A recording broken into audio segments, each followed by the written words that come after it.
Assalamualaikum warahmatullahi wabarakatuh. Waalaikumsalam. Mari dimulai. Bismillah. Sehat-sehat Bapak Ibu? Alhamdulillah. Setiap mendengar kisah dan sejarah Fir'aun, tentunya kita semua paham bahwa Fir'aun dan bala tentaranya adalah manusia yang sangat kejam kepada orang yang tidak mau mengikuti perintahnya. Bahkan Fir'aun mengancam orang-orang yang beriman kepada Allah karena mereka merasa berkuasa. Pertanyaan, belum lama ini ada seorang budayawan yang viral telah mengumpamakan Fir'aun dengan seseorang yang sedang berkuasa. Apakah hal ini termasuk perbuatan dosa atau termasuk pelecehan kepada penguasa yang disebut? Karena menurut saya perumpamaan itu memang sudah sesuai dengan kondisi pada saat ini, Ustaz. Bila ditanyakan kepada budayawan yang dimaksud, saya tidak tahu. Ditanyakan pada budayawan tersebut,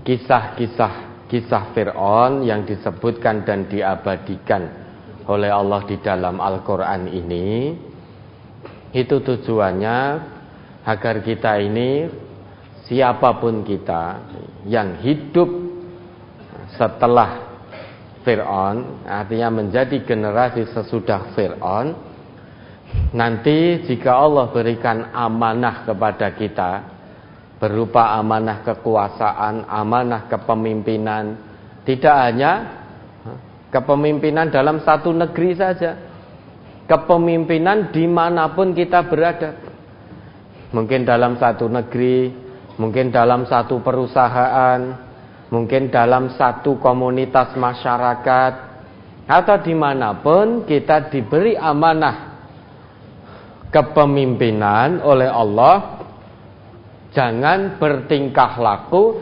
jangan bersikap, jangan memimpin dengan model seperti Fir'aun. Karena merasa pemimpin, ya, merasa punya kekuasaan, kemudian berlaku sewenang-wenang. Fir'aun itu kan berlaku sewenang-wenang, sombong karena kekuasaannya. Kekuasaan ini, kepemimpinan ini kan tidak harus dalam satu negeri. Bisa jadi kita juga kepemimpinan dalam rumah tangga kita. Kan laki-laki ini kan pemimpin dalam rumah tangga. Nah, jika kita berlaku sewenang-wenang terhadap keluarga kita karena merasa pemimpin, menjadikan istri-istri laksana budak, menyakiti istri, jika istri melakukan satu hal yang tidak pas, nah ini punya sifat seperti Fir'aun dalam memimpin, yaitu sombong, rumongso, peh pemimpin, sehingga berlaku sewenang-wenang. Jadi ini diabadikan oleh Allah untuk kita ambil pelajaran. Kalau kamu tidak ingin berkesudahan seperti Fir'aun, binasa dunia dan akhirat, kalau nanti Allah amanahkan satu amanah kekuasaan, amanah kepemimpinan, apapun itu amanahnya, baik kamu memimpin negeri, kamu menjadi anggota-anggota dewan, kamu memimpin masyarakatmu, kamu memimpin perusahaan di mana kamu punya karyawan-karyawan, kamu memimpin komunitasmu, maka jangan memimpin dengan kesewenang-wenangan, jangan memimpin dengan kezoliman, jangan memimpin dengan kekejaman. Apalagi kita ini orang Islam, maka dimanapun amanah kepemimpinan yang Allah titipkan pada kita orang Islam ini, pimpinlah dengan Quran dan Sunnah, memimpin dengan petunjuk Al-Quran dan petunjuk As-Sunnah. Jangan memimpin dengan arogansi, Jangan menjalankan kepemimpinan dengan kesewenang-wenangan. Jangan menjalankan kepemimpinan dengan kezaliman. Karena kalau kita menjalankan kepemimpinan dengan kesewenang-wenangan, emosional, arogansi, kemudian kezaliman, maka punya potensi besar kesudahan kita pun binasa seperti Fir'aun, yaitu dunia akhirat. Karena kita tidak bisa atau gagal menjadi pribadi yang muktaman, pribadi yang mengemban amanah gagal, berkhianat terhadap amanah kepemimpinan. Sedangkan Allah ngendika, ya ayyuhalladzina amanu la takhunullah war rasul wa takhunu amanatikum wa antum ta'lamun. Diingat kembali suratnya.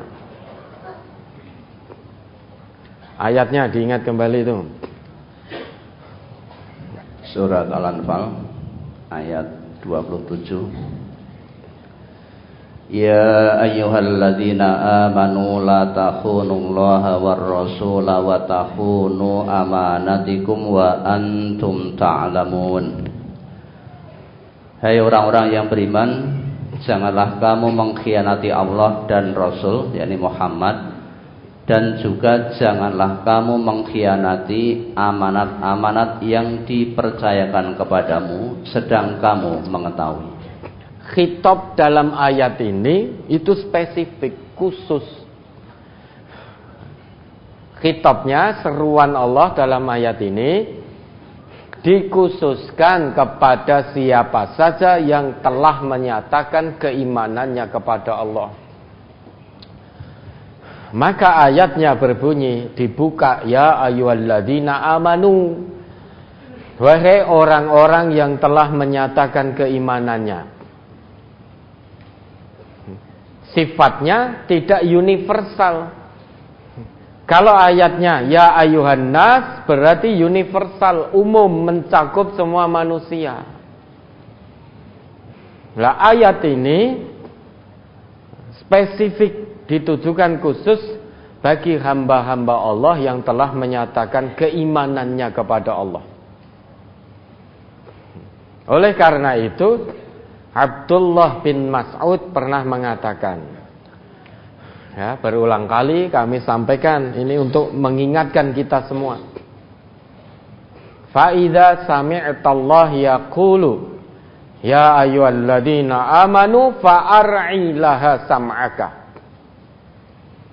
Jika kamu mendengar Allah berfirman dengan seruan ya ayyuhalladzina amanu, fa'ar'ilaha sam'aka, pasang pendengaranmu baik-baik. Kenapa? Karena kamu telah menyatakan keimananmu. Sedang keimanan itu butuh bukti. Iman tidak cukup hanya pengakuan, butuh bukti. Dan yang sangat menarik Bapak Ibu, di awal ayat ini Allah gunakan ya ayyuha.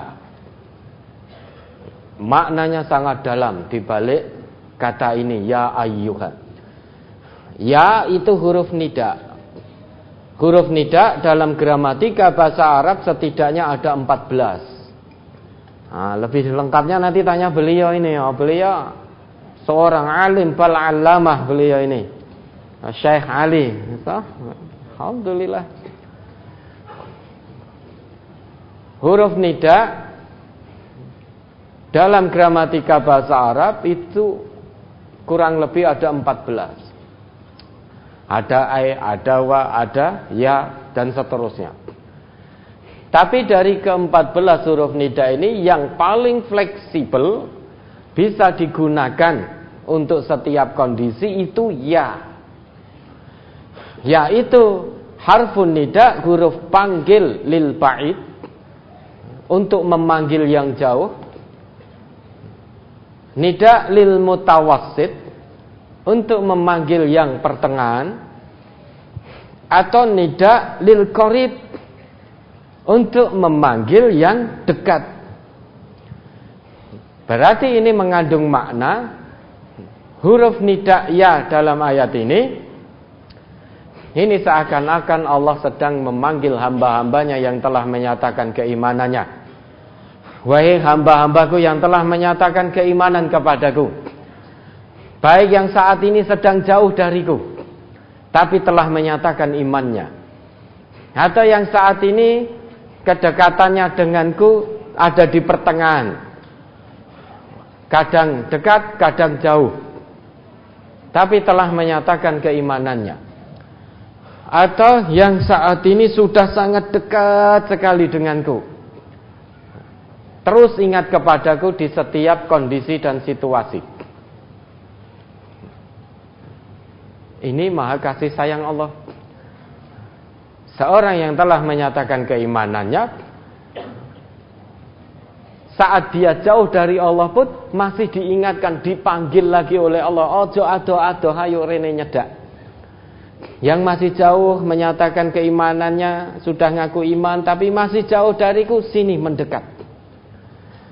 Yang kedekatannya sedang-sedang saja, kadang ingat, kadang lupa, ayo sini mendekat, biar ingat terus. Yang sudah sangat dekat, ingat terus, ayo terus tingkatkan, jaga kedekatan itu. Tidak hanya iya saja, masih ada ayyuha. Ayyu itu munada, fungsinya litaukid, untuk penegasan. Sedangkan ha itu fungsinya litanbih, untuk mengingatkan. Sehingga kuat sekali panggilan Allah, seruan Allah di sini. Ya ayyuha, wahai hamba-hambaku yang telah menyatakan keimanannya, yang saat ini sedang jauh dariku atau sedang-sedang saja denganku kedekatannya, atau sudah sangat dekat sekali kepadaku, aku tegaskan. Karena ayu itu munada, sifatnya litaukid, untuk penegasan. Aku tegaskan dan aku ingatkan dengan sangat tegas. Karena ha itu fungsinya litanbih, untuk memperingatkan. Apa yang ditegaskan oleh Allah? Apa yang diingatkan oleh Allah dengan sangat tegas? Apa yang diserukan oleh Allah khusus bagi hambanya yang telah menyatakan keimanannya? La takhunullaha war rasula wa takhunu amanatikum wa antum ta'lamun. Ternyata isi atau informasi yang Allah tegaskan sesudah seruan ya ayyuhalladzina amanu itu ternyata isinya larangan. Dan larangan ini untuk kebaikan kita jika kita tinggalkan larangan itu. Tapi jika kita lakukan, terjang larangan dari Allah, bukan kebaikan yang diraih, namun kebinasaan, kesengsaraan. Janganlah kamu berkhianat kepada Allah, padahal sedangkan kamu sudah mengaku beriman kepada Allah. Janganlah kamu mengkhianati Rasulullah, sedangkan kamu sudah menyatakan keimananmu kepada Allah. Janganlah kamu mengkhianat atau berkhianat terhadap semua amanah yang ada padamu, sedang kamu mengetahui bahwa itu amanah dari Allah.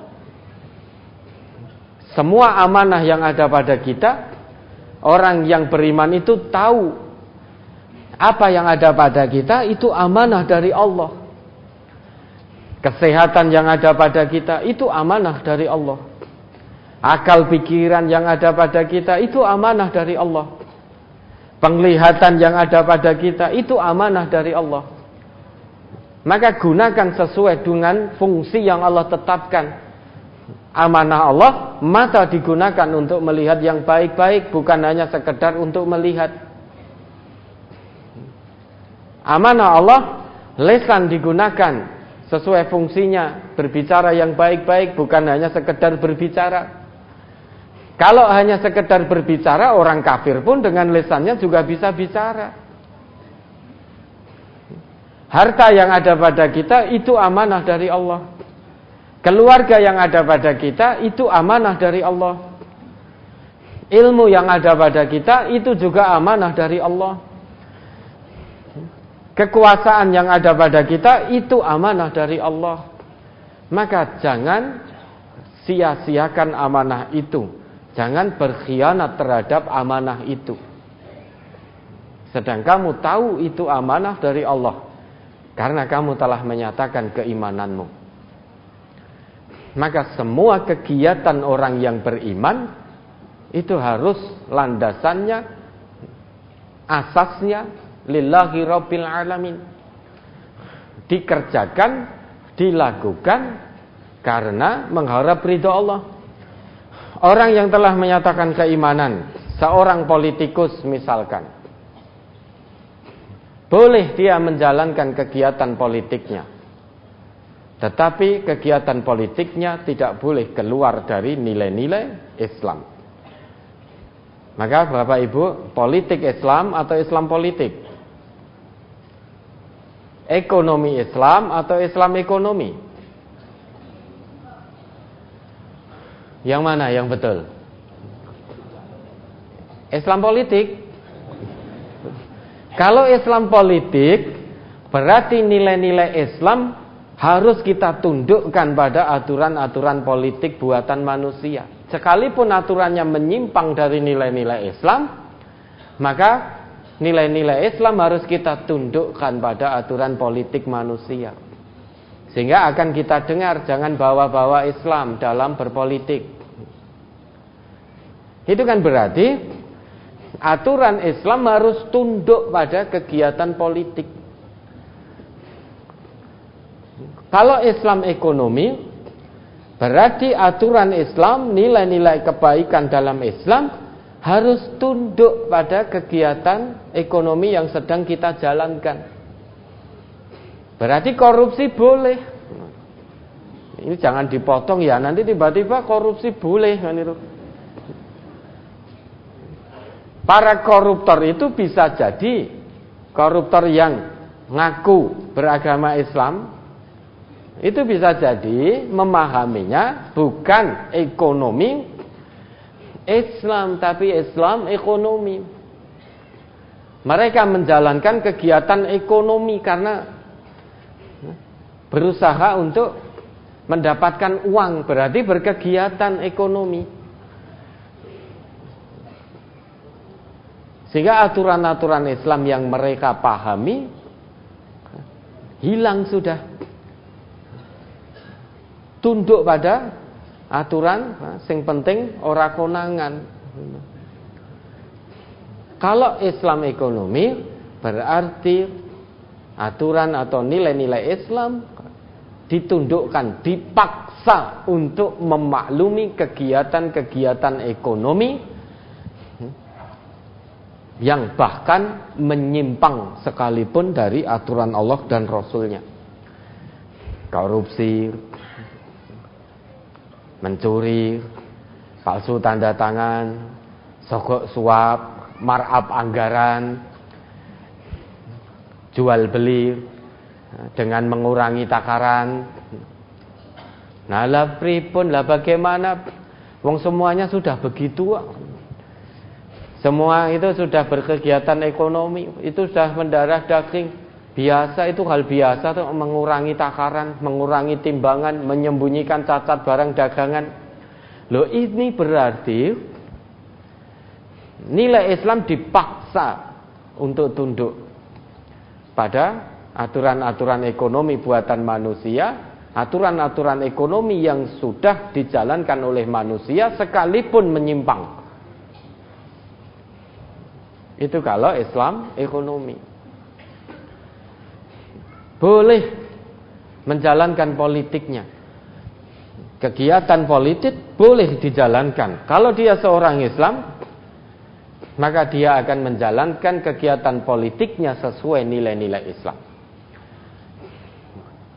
Orang Islam boleh mendapatkan atau kekuasaan, boleh.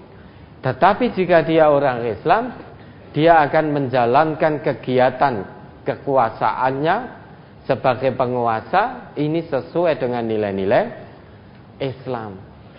Tidak sombong, tidak sewenang-wenang, tidak zalim, tidak takabur. tidak arogan, tidak emosional, takabur, sombong, emosional, zalim, arogan, sewenang-wenang, itu semuanya keluar dari nilai Islam. Dan ini berlaku untuk kita semuanya. Biar kita hati-hati. Terkait ada seorang yang memberikan komentar seperti itu, jenengan tanya kepada orang yang memberikan komentar itu. Jangan tanyakan pada saya. Kita berusaha menjadi warga negara yang baik, yang mentaati aturan, yang mana aturan itu untuk kebaikan kita semuanya, untuk maslahat kita semuanya. Tetapi jika aturannya tidak sesuai dengan nilai-nilai Islam, tidak sesuai dengan aturan Allah dan aturan Rasulullah, la ta'ata li makhluqin fi ma'siyatillah, innama ta'ah fil ma'ruf. Tidak ada ketaatan kepada makhluk dalam hal bermaksiat kepada Allah. Sesungguhnya ketaatan itu hanya dalam hal-hal yang ma'ruf, hal-hal yang baik, yang tidak menyimpang dari aturan-aturan Islam, tidak menyimpang dari nilai-nilai Islam. Ya, meski negeri kita ini semuanya bukan beragama Islam, namun kita bisa bersama-sama, duduk bersama-sama, memikirkan bersama-sama untuk yang terbaik bagi negeri tercinta. Meski tidak ketemu secara akidah, insya Allah kita bertemu sesama anak bangsa.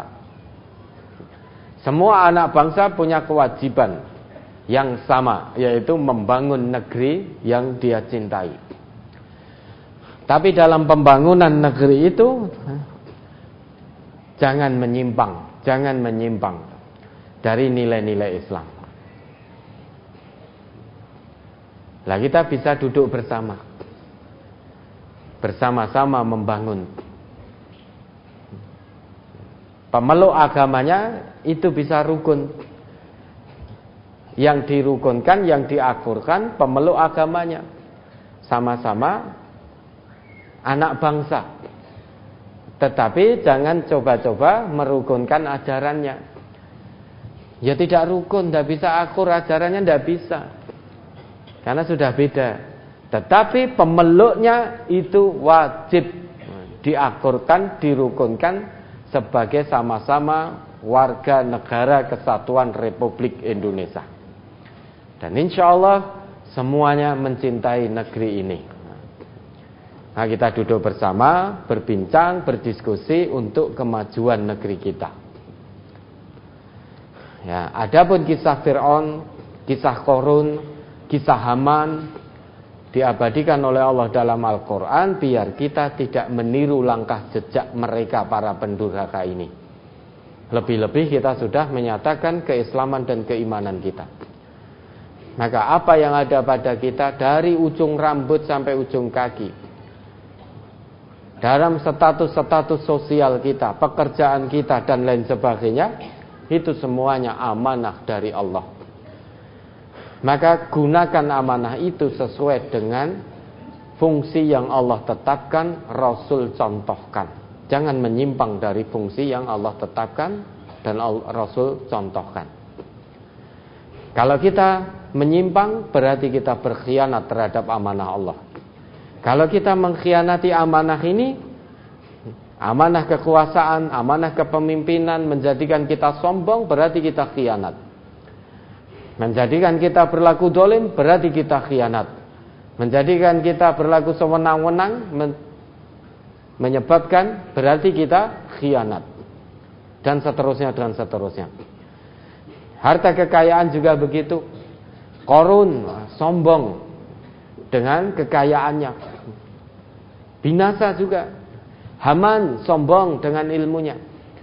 Sehingga zaman dulu itu sudah ada orang yang sombong karena kekuasaan, sewenang-wenang karena kekuasaan. Ada yang sombong sewenang-wenang dengan hartanya, yaitu Qarun. Ada yang sombong, sewenang-wenang dengan ilmunya, yaitu Haman. Kesudahannya semua binasa.